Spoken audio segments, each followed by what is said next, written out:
What is up, YouTube? Welcome back to my channel. If this is your first time here, then it's just welcome to my channel. Go ahead and hit the subscribe button because you will not be disappointed. I mean, unless you just don't have good taste. Y'all, I am here with a very special guest who was not invited. Y'all know Blue is always in the business and I can't really see him because the viewfinder is so small and it's so far away. But I think y'all can only see his little back end. Y'all, before I get into today's video, I just want to address something. I made an Instagram post highlighting a comment that a young lady had left stating how she was waiting to hear back to see if she had gotten approved for an apartment. She was leaving her ex. He had that Ike Turner spirit on him, child. And so she was waiting to see if she got approved for the apartment. And see, this is why I love y'all. Because y'all send me so much positivity and well wishes all the time. Like, that's literally 99.99% of my comment section, and I don't delete any comments. Like, I do not delete the negativity. Some of the girls might get caught up and flagged by YouTube, but I personally don't delete the comments, child, because all engagement helps mother's channel grow. But see, y'all don't just do this for me. Y'all literally show up for each other in the comments, and I love it so much. She had over 1,000 likes and all these comments, like I think like 100 comments encouraging her, just sending her well wishes, good energy, and encouraging words, right? So many of us were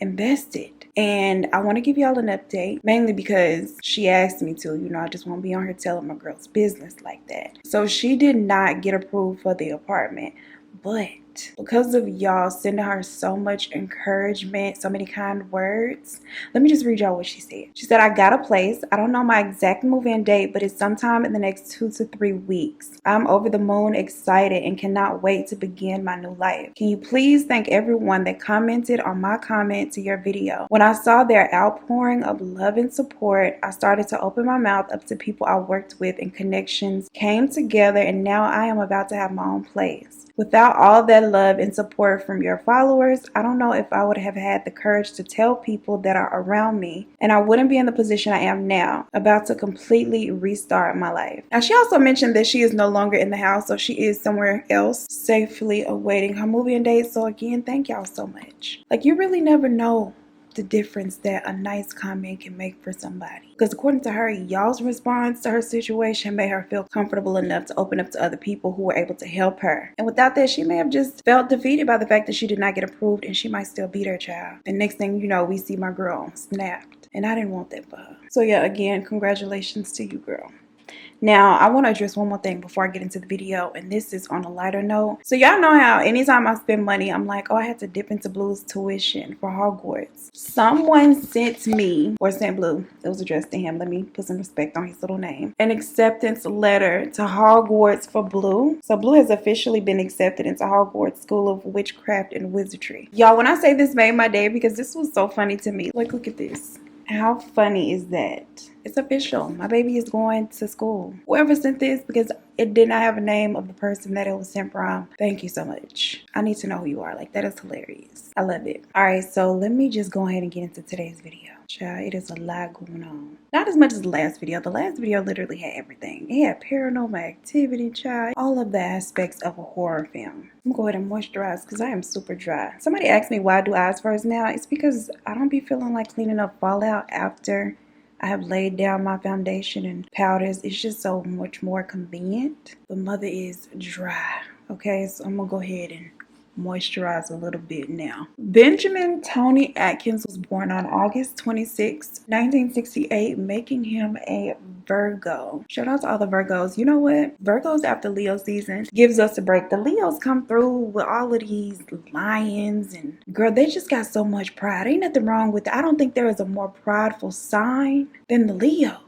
It is literally a fact that they are one of the most prideful signs. And Virgos are a lot more modest in their pride. When Virgo season come around, you don't see a whole bunch of those little chicks waving the feather or the little knockoff Scorpio signs. You don't see none of that. So girls are a lot more calm. But unfortunately, we're going to have to highlight that some of y'all are a lot more crazy. But of course, it's all love. You know, we love you the same. Benjamin was born in Detroit, Michigan. And unfortunately, like a lot of these people in the stories that we talk about, he had a pretty rough start to life. He was the youngest of 2 sons. His family was very poor, and unfortunately both of his parents had substance abuse issues, and so neither of them were really equipped to deal with 2 small children. Benjamin's father actually abandons the family shortly after he is born, leaving his mother to try to take care of both kids on her own. His mother was a sex worker, and when he is just 2 years old, she decides to give him up, sending him into the foster care system. Unfortunately, this is only the beginning of him bouncing between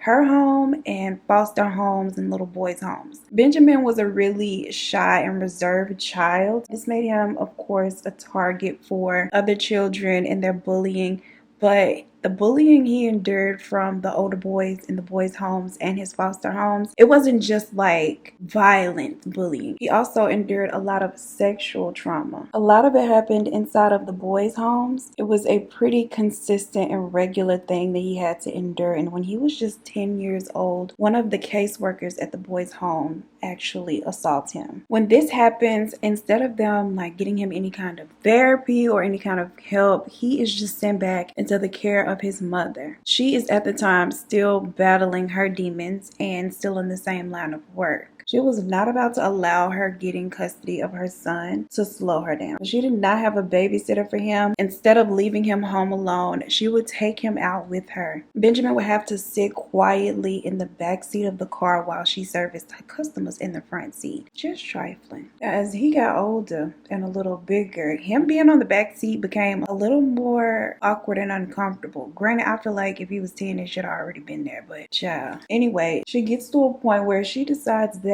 instead of servicing her clients in the car with her son, she'll just bring him back to the house. Both of her sons are seeing all of these men come in and out of the house. They are hearing the things going on down the hall in that back room, and both of them are really uncomfortable because now they're at the age where they kind of putting two and two together and they realizing what's going on and they don't like it. Child, they in fact despise their mother for her choice of work and all of the embarrassment that it brought them. The neighborhood children would tease them about it. They endured a lot of taunting from the other kids, and it really wasn't like they could deny it because it was happening right in front of them. So it's like, what do you say? At that point, you just gotta throw hands. Disgusted with his mother's actions, at just 12 years old, Benjamin decides to run away from home. He's like, I cannot take any more of this. And he really doesn't have anywhere else to go. So he is forced to just pretty much live on the street and fend for himself. It's not like he had someone there to really protect him ever. He had to fend for himself to a degree, especially within his mother's care. And so he is confident in his ability to make it out there alone in these streets. Granted, it was harder than he had anticipated it being. Now, around this time, a very deep hatred for the adults around him and his entire environment altogether began to brew. He felt like all of the adults around him had failed him, from his caseworker to his parents, literally everyone. The point at which he goes to live on the streets is the late 80s. Okay, so we know what the late 80s was given out there on the streets. It was very much given snowfall. And so it is not long before he is introduced to alcohol and, the drug scene. He quickly develops this nasty little habit. Now, most of his nights he spent in homeless shelters. He was well known and well liked around the neighborhood. He develops relationships with people around the neighborhood, some of whom shared his same lifestyle, but some did not. And those relationships really helped him to get like little odd jobs to earn money under the table. For the most part, everybody liked Benjamin. They enjoyed his company. He was fun to be around as long as he was sober. When he was not, he was a completely different person. Contrary to his demeanor while sober, when he is under the influence, Benjamin is very antisocial, extremely rude, and most notably misogynistic. Instead of being his lively, outgoing self, under the influence, he was extremely confrontational, and his hostility was always aimed toward women. He would oftentimes berate them, curse them out, child, for no apparent reason, just without provocation at all. And people thought this was really weird, but because he was so cool when he was sober, a lot of people just decided not to spend time with him while he was inebriated. They knew that he had a rough little start to life, child, and that he had gone through a lot. So a lot of people just tried to kind of give him a pass and just avoid him when he was in one of those awkward moods. Child, they knew sis was fighting demons, and so they just tried to overlook it. In October of 1991, Benjamin meets and befriends a local sex worker by the name of Darlene Saunders. Now, they share the same vices and like to partake in the same type of recreational activities, if you know what I mean. And so he invites her to come party with him free of charge to her. Like, he'll pay for the party favors. And he also tells her that he wants to solicit some of her services. Now, she is not aware of his reputation as being this completely different version of himself while he's under the influence. So one evening, she decides to take him up on his offer and meets him in an abandoned building alone. Now, at first, everything appears to be normal. They are on their way up the clouds one by one, and once they reach 9, things take a very sinister turn. The higher Benjamin climbs, the more Darlene begins to look less like herself and more like his mother. All of a sudden, all of the rage, the anger, the resentment that he felt for her, having been such a disappointment as a mother, failing to protect him and his brother, everything that had happened to him as a child, he felt like it was her fault. So all of this anger and these feelings and thoughts are just bubbling up inside of him. And all of a sudden, out of nowhere, he attacks Darlene. Now, Darlene never sees it coming. One minute they are vibing and it's just going well. Then all of a sudden, this man has his hands around her neck. She attempts to fight him off, but her strength is no match for his. He mounts her. He begins ripping off of her clothes and assaults her. Luckily, immediately after that, she manages to get away from his grip and flee the abandoned building. Now, she does go to the police and tell them exactly what happened, but unfortunately, they didn't really take her concerns seriously, as they tend not to do for women who are in her line of work, at least not during this time. So he is not pursued. They pretty much just brush it off. Despite him pretty much getting away with it, he becomes very paranoid about being caught or people knowing that he had done this. He did not want word of this incident spreading throughout the neighborhood, but his paranoia and his mild concern for his little reputation, it was not enough to make him decide that he wasn't going to do it again. Benjamin goes about his life as if nothing had happened, and he lays low for about 2 months, but he could not escape the thought of how freeing and exhilarating it felt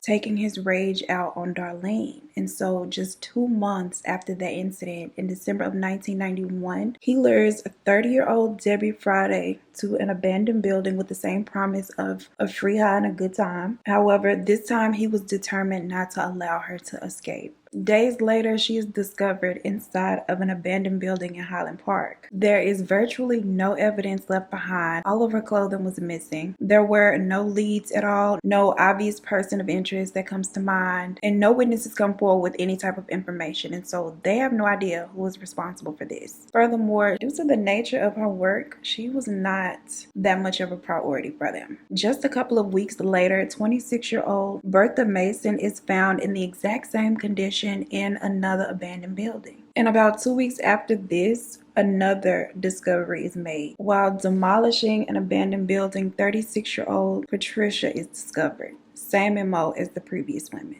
Now, on January 25th of 1992, 39-year-old Vicky Truelove is discovered in yet another abandoned building. And by this time, investigators are like, you know what, child, we might have a whole little serial killer on our hands. This is not normal. They take out the little expo markers and put together this whiteboard comparing the details of all of the crime scenes and the women's lifestyles. They try to establish a profile of the person that they might be looking for and make it a priority to go after the guy who had committed these crimes. Child, they are picking up all of the men around the neighborhood. They are bringing in people for questioning left and right.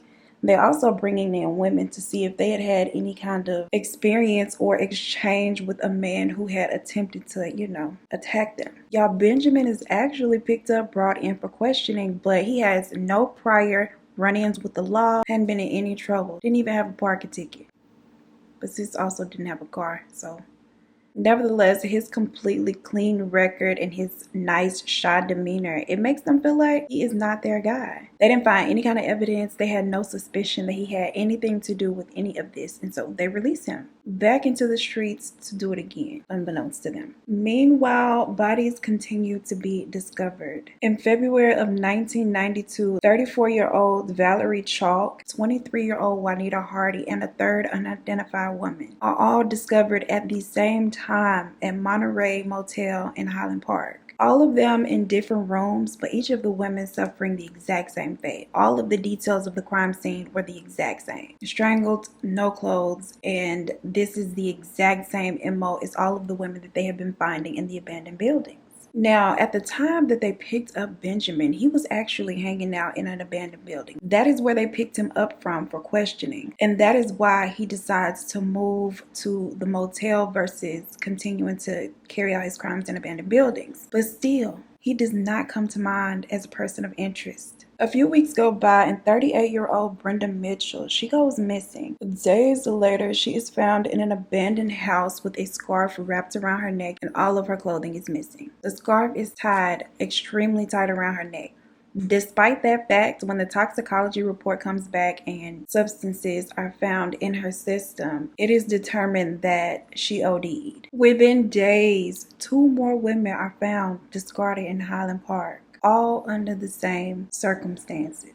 Now, at this point, investigators are becoming somewhat frustrated that they're unable to determine who is doing this, and it is happening literally right underneath their noses. They have exhausted every resource that is available to them, and still these women are turning up at an alarming rate. The next step they take is to develop a task force specifically dedicated to his capture. They take the investigators from Highland Park who were already knee-deep in the BS. They take the Detroit police, the Michigan State police, and members of the FBI to come together and try to figure out who this man is and catch him. They put together a profile similar to how they do on Criminal Minds, y'all. And they appeal to the public, begging anybody who had any information that they think could be related to any of the cases or could lead them to a person of interest, at least to bring in for questioning. They catch a break when the very first woman, Darlene Saunders, comes forward again detailing the attack that had taken place the night that she had hung out with Benjamin Atkins.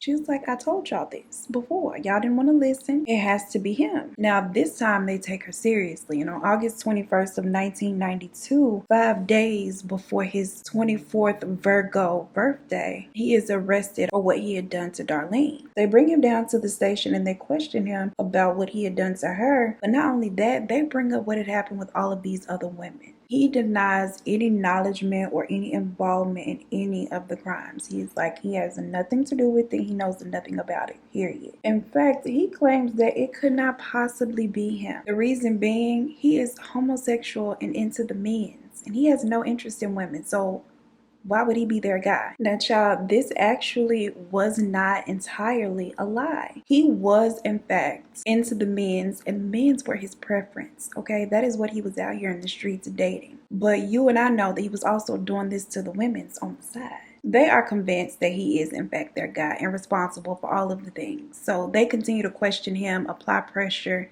interrogate the hell out of him. Child, they wouldn't even give him any food. They wanted him to crack, okay? He does open up about his childhood and the struggles growing up the way that he did with his mother, how his father had left. And one of the investigators decided, you know what, let me go in and talk to him. But let me take a different approach. Let me go at a different angle. He goes in, sits at the table across from Benjamin and tells him, you never had a father. I have a son exactly your age. Son, you need to get this off of your chest. Talk to me. Child, at that point, Benjamin just breaks down and starts sobbing. Like, that literally is all it took. They order him some food, and between tears and over 5 cheeseburgers, he confesses to all of the crimes that he had committed, including a couple more that had yet to be discovered. He describes in great detail the physical appearance of each of the women, down to their facial features and the clothing that they had worn that day. He remembered exactly how he had met each of them and the way that he had left each woman, and details how he had lured each of them into an abandoned building or into the motel room with the promise of a free high. And as soon as he had reached a certain level, all he could see in them was his mother. He said that he literally would just see his mother's face, feel all of those feelings that he felt toward her, and just attack. To finally be able to express his rage and anger toward his mother after all of these years, It felt exhilarating to him, even more so than the high itself. It felt like a great release. It was therapeutic to him. And after the first time, he needed to do it again and again. He had learned his lesson the first time by allowing Darlene to escape. And he just vowed to himself that he would never again allow that to happen. And over the span of 9 months, had taken the lives of 11 women. After a 4-month trial in which Benjamin details what he had endured as a child and his disdain for his mother, which he believes directly molded him into what he became, as well as his attorney fighting hard to convince the jurors that he was a victim himself of his mother and his environment, his circumstances, Benjamin Atkins is found guilty and sentenced to 11 life terms. Child, they were not trying to cut him some slack for any of the things. They said, baby, there were other ways that you could have, dealt with your past. The FBI dubbed him at the time, I don't know if this still stands, but at the time he was America's fastest working serial killer. On September 17th of 1997, just 4 years into his sentence, Benjamin Atkins dies in a prison hospital due to complications from an HIV-related infection. He was just 29 years old. Y'all, I have not crossed this little threshold of couch into my living room since we had that intruder. Y'all see Blue, the thug life chose him, so he is not afraid. Blue is like, if you don't want this room, I'll take it. I'm gonna go ahead and wrap the video because my neighbor next door is having a whole party, so I hope you can't hear it in the background. Anyway, as always, I appreciate you so much for spending your time with me, and I look forward to seeing you in the next one. Peace. I was born on August 26th. What year? Benjamin was born in Detroit. Girl. Had substance abuse. His father actually abandons the... Who's slamming doors? Bouncing between her... What the fuck is it called? Custody. Jeez Louise.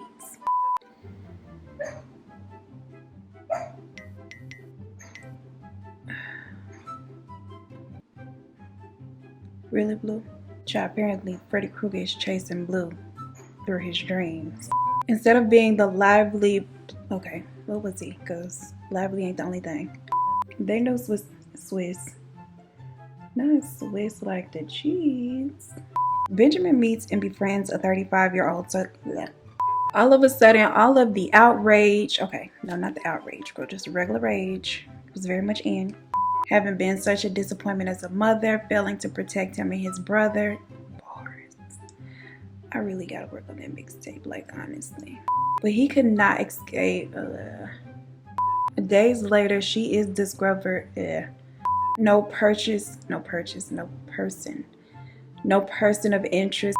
I hope y'all cannot hear him snoring, child. He is snoring like he been at work all night. I really hope y'all can hear Blue snoring. Oh my gosh. So the next step they take is to develop so the next step for them, August 21st of 1996, 92. Girl, I didn't skip 4 years. They bring him down to the question. No.